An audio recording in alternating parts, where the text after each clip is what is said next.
Welcome back. You're listening to Rattlebag, where we're looking at two more of our RTE IMRO Top 75 songs, Teenage Kicks from The Undertones and Alternative Ulster from Stiff Little Fingers. There are songs that are written in a matter of minutes, and then there are other songs that might take months. Teenage Kicks, luckily, was one of those songs that was written in about 5 minutes.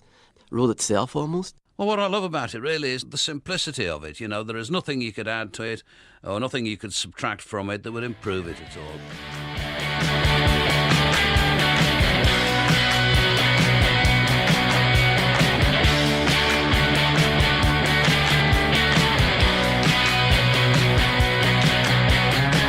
A teenage dream's so hard to beat. Every time she walks down the street, another girl in the neighborhood. Wish she was mine, she looks so good. I wanna hold her tight. Get teenage kicks right through the night. We recorded Teenage Kicks for £200 in Belfast, and that was 4 tracks, £50. They practically did it live because they didn't have anything else. Up in Derry at that time, you either went out and rioted or you stayed in the house. Well, they just practiced night after night after night. By the time they went in the studio, they knew all the songs off by heart. They could have done them in their sleep. And the thing about Teenage Kicks, I mean, John Peel says to this day it's still his all-time favourite record, and a lot of other people say so too. Every time I hear it, I mean, it still sounds as refreshing to me as when I first heard it. I wanna hold her tight. Get teenage kicks right through the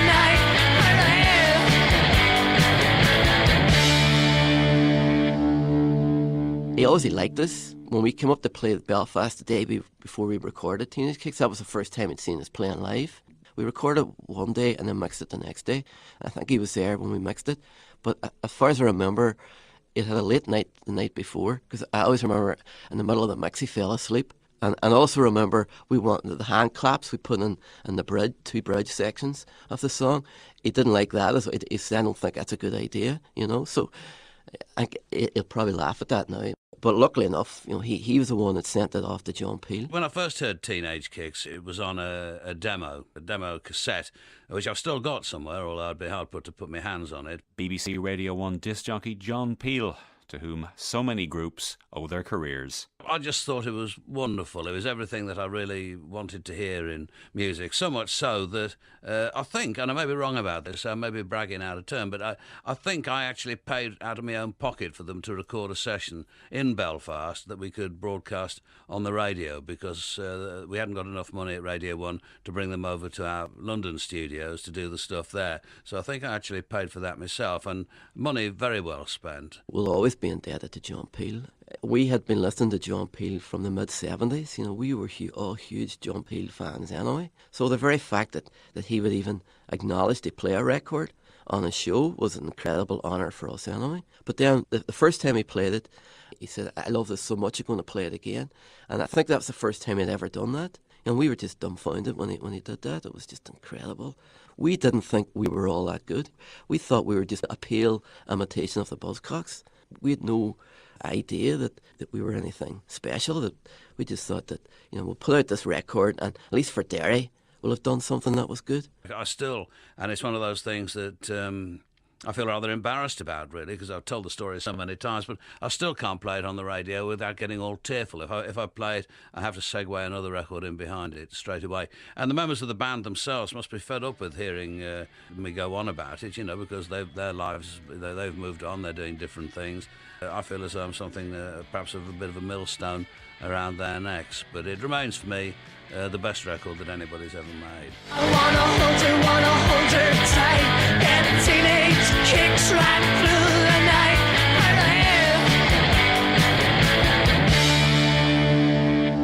There is a kind of a myth that Teenage Kicks, that the lyric was originally I wanna hold it tight, which would make the song about masturbation. But whatever that song's about, it just rings out with unhappiness. The great thing about punk was because you were sharing your unhappiness with other people, like-minded teenagers, there was a certain joy to be found in that. So the song's got all those dimensions to it. I think it's the excitement of it.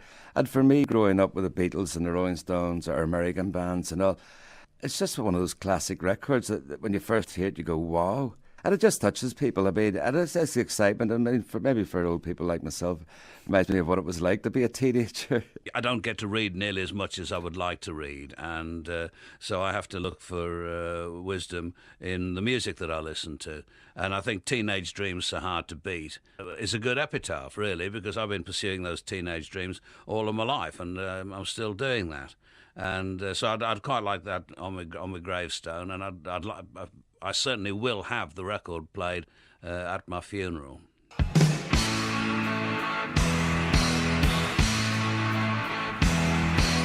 Stiff Little Fingers had an interesting background in that they were previously called Highway Star, and they played cover versions, which in the punk days was considered high treason. Really, you were supposed to have an immaculate history. You weren't supposed to have sullied yourself with other kinds of music, and they weren't part of the tight clique that was Northern Ireland punk originals, but they were easily the most successful for the first couple of years.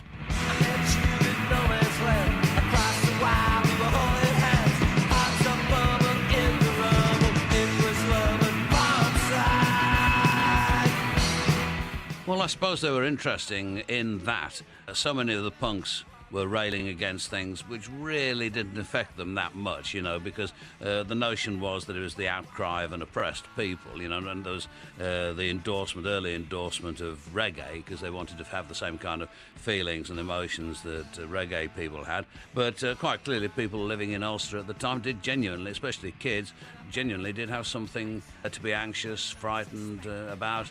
And so it was a welcome dash of reality, really, because so many of the other bands that were singing about the outrageous conditions in which they believed themselves to be living, but they usually had enough money to buy musical instruments and stuff, which is obviously a privilege not accorded to a vast number of people in the population. So alternative, Stiff Little Fingers, rather, did have something to moan about, really, if you like. I've always liked big, daft noise. That's always been a guiding light in what I've liked musically. I was a big fan of all those the noisy bands from the 70s, the Led Zeppelins and the Black Sabbaths.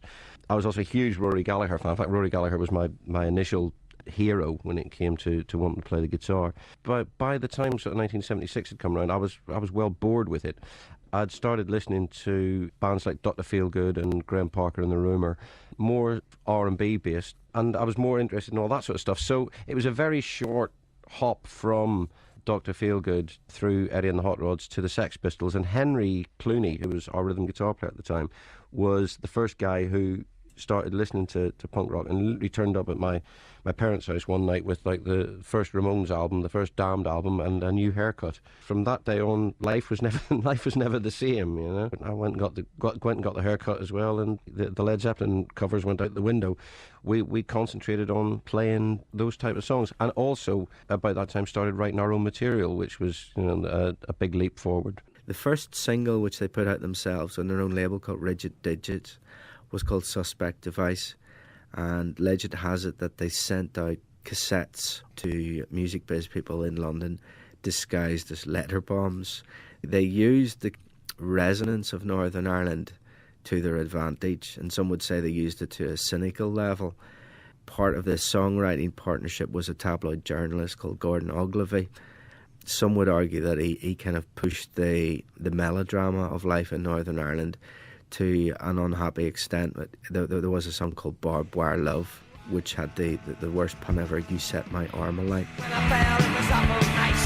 Caught when not suspected vice. The night was ripe with wasteland life. You set my arm alight. Gordon was actually a happy accident. I'm sure he'd love to hear me describe him as that. There used to be a guy called Colin McClelland who wrote an entertainment column in the Sunday News in Belfast, and he mentioned this friend of his who was another journalist who basically was into the likes of the Clash and the Stranglers and stuff. And I was writing to Colin just in the hope of sort of getting some free publicity for our gigs or whatever, and the fact that he'd mentioned that this other guy liked the same sort of music as we were playing, I'd said to him, "Why don't you come to a show and bring your chum Gordon, because he obviously likes this type of thing." They both came along to see us at a place called the Glenmachan Hotel, which is just outside of Belfast. And we ended up chatting afterwards, and we met up again the following week. And it was about then that they sort of put forward the idea of possibly managing the band, but also Gordon handed me pretty much the finished lyric for Suspect Device and said, what do you think of that? Could you do anything with it? So I think, rather than being the band's manager, Gordon saw himself first and foremost as like a co-songwriter, and he had to take care of the business almost as that was the price he had to pay for getting to write songs, It's a suspect device that could dash you down.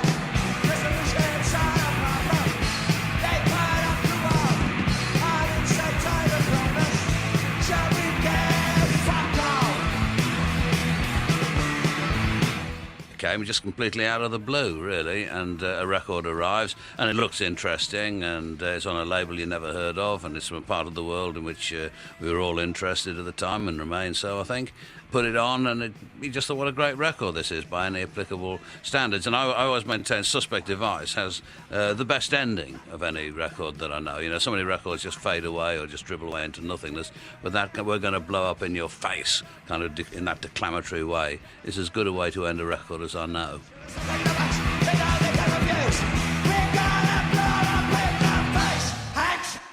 They had good people behind them.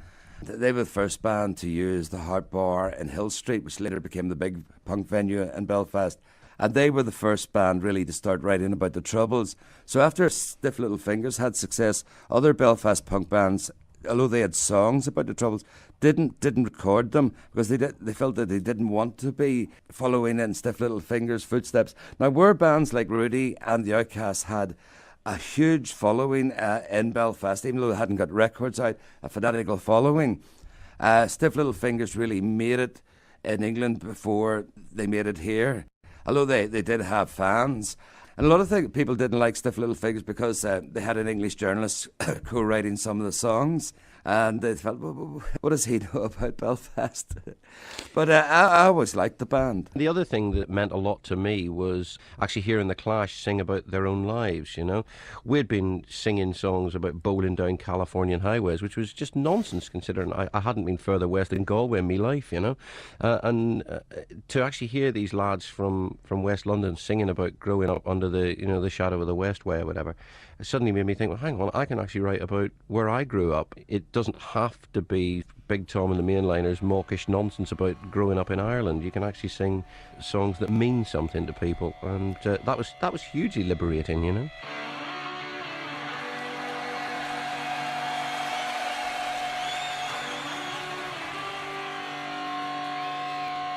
Alternative Ulster I actually wrote myself. Gordon just changed one line in it.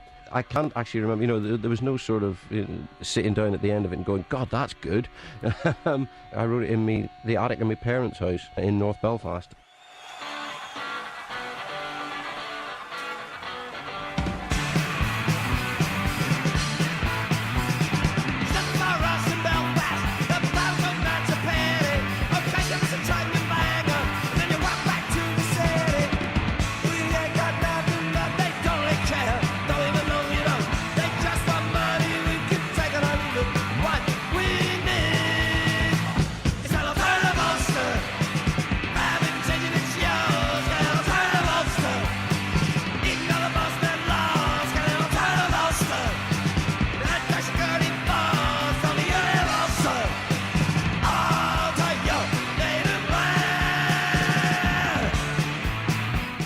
Give away trade secrets here. It's effectively, for those that can play the guitar, in the key of D, it's Bob Marley's No Woman No Cry, played very quickly. And that was a big influence as well at the time, sort of the whole reggae thing. I was just getting into that. It was basically a song about being bored in Belfast and having nothing to do, which might sound a strange thing to say given the situation and what was happening on the streets there. But as a consequence of the Troubles, no bands came to play. They used to have a ring of security gates around the city centre, which they locked at 6 o'clock in the evening. So basically Belfast became a ghost town from 6 o'clock at night. So, basically Alternative Ulster was a song that was written about having nothing to do. Loads of people have written other meanings into it, but I'm afraid that's actually the top and bottom of it. That's what it was. It was a song about being bored.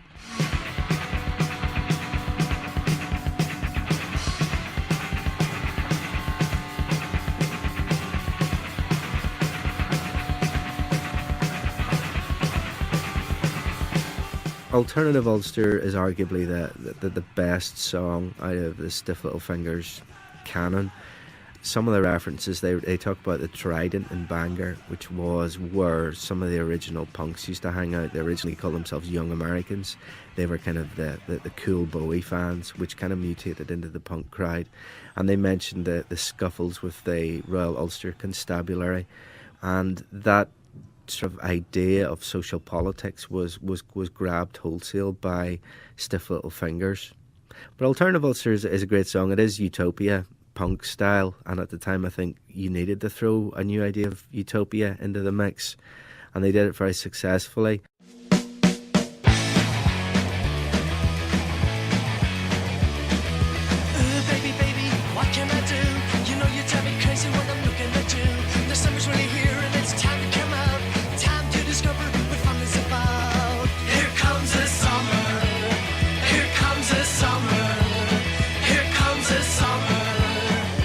The difference between the Undertones and a lot of punk acts around that time is that the Undertones had been going slightly longer, that they had amazing record collections. You know, everyone had Ramones albums, but not that many knew about the Trogs or knew about the acts that were on the Nuggets collection, which was Lenny Kaye in America put together this collection of kind of seminal garage acts from the 60s. So the Undertones were very much tuned in. The O'Neill brothers were good guitarists even at that stage, and they had this fantastic rapport. They would be like these little birds ducking their heads while they sang. And they had Fergal Sharkey, a man with an incredibly uncommon voice. You had no idea where that came from. You could argue that there was bits of almost the folk tradition, the way he would warble and hold a tune. 90% of that was Fergal, just being Fergal. It was incredible. Here comes the summer.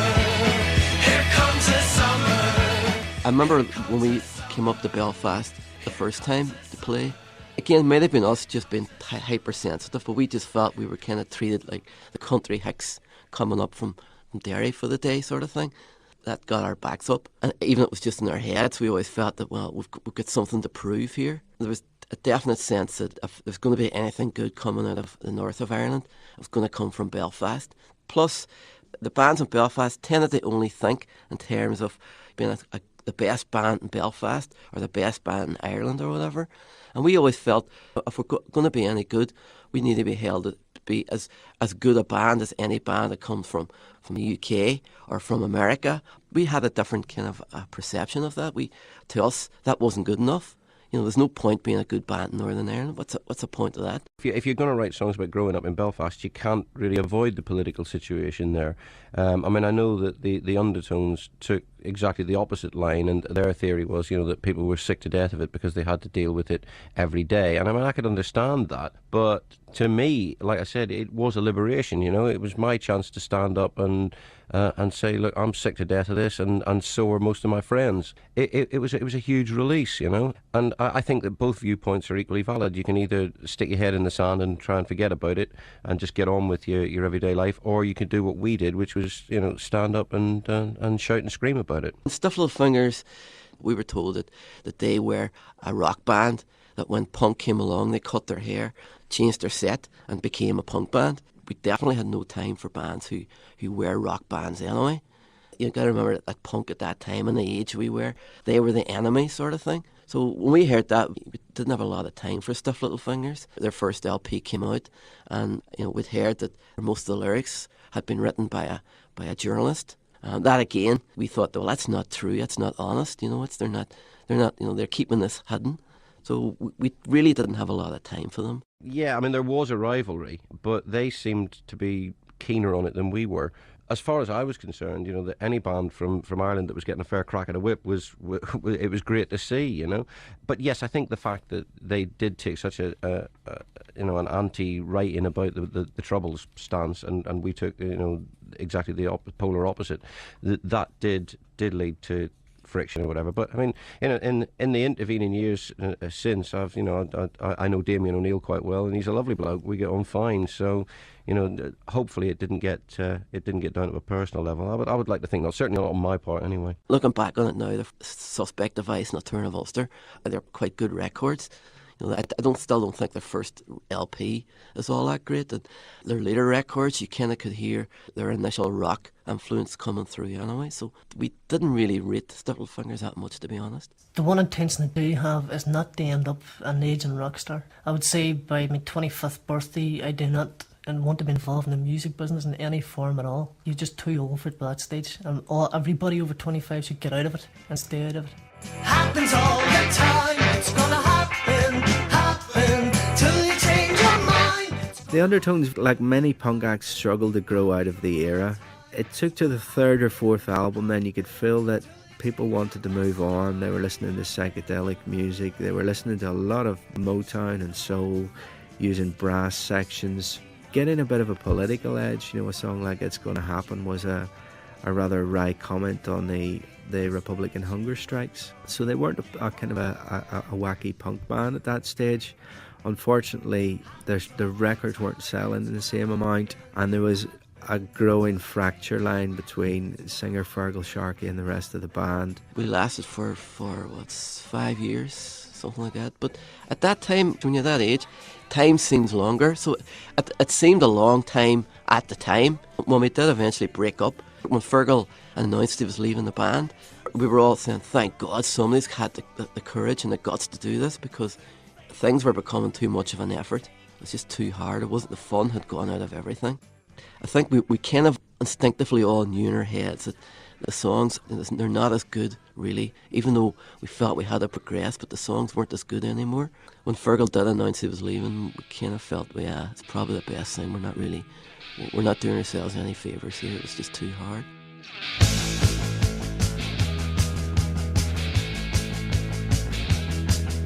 Now I've got a cousin called Kevin.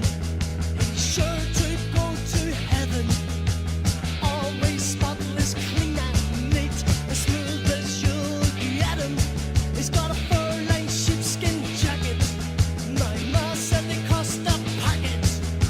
She won't even let me explain that me and Kevin were just not the same. Oh my perfect cousin, what I like to do he doesn't. He's his family's pride and joy, his mother's little golden boy. When the Clash came over here and they were to play in the Ulster Hall, they couldn't get insurance. The gig was cancelled, so all the kids started pogoing in the streets outside the Ulster Hall, and then the cops came along and broke it up, and then there were fights and stuff, and it was just about growing up in Belfast, and it was against the paramilitaries and against the establishment, and we just want to rock and roll and have fun.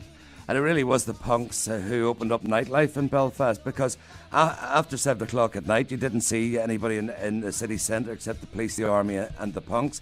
It's like people wanted to come over here from England and set up Rock Against Sectarianism, and our argument always was the very fact that these kids are down in the hard bar, some of them have fought their way to get there. Dancing, pogoing and having a great time means that there's no sectarianism down here. Outside was a different case. A Dublin journalist once said to me, I always think that if it wasn't for you and the hard bar, that there would have been a lot more trouble in Northern Ireland, because you seem to channel all the energy of some of those kids who were definitely psychopaths. I wanna hold her tight. Get teenage kicks right through the night. When I first heard, say, Get It On by T-Rex or Come Together by the Beatles or something, you know, it's a record, you go, wow, what a record. I feel honoured that a lot of people also feel the same thing when they hear Teenage Kicks. And I also do as well, you know. But in the sense that even though it's my name's written on the label, as written the song, you know, I feel lucky to be part of the band that recorded that song. I wanna hold her tight.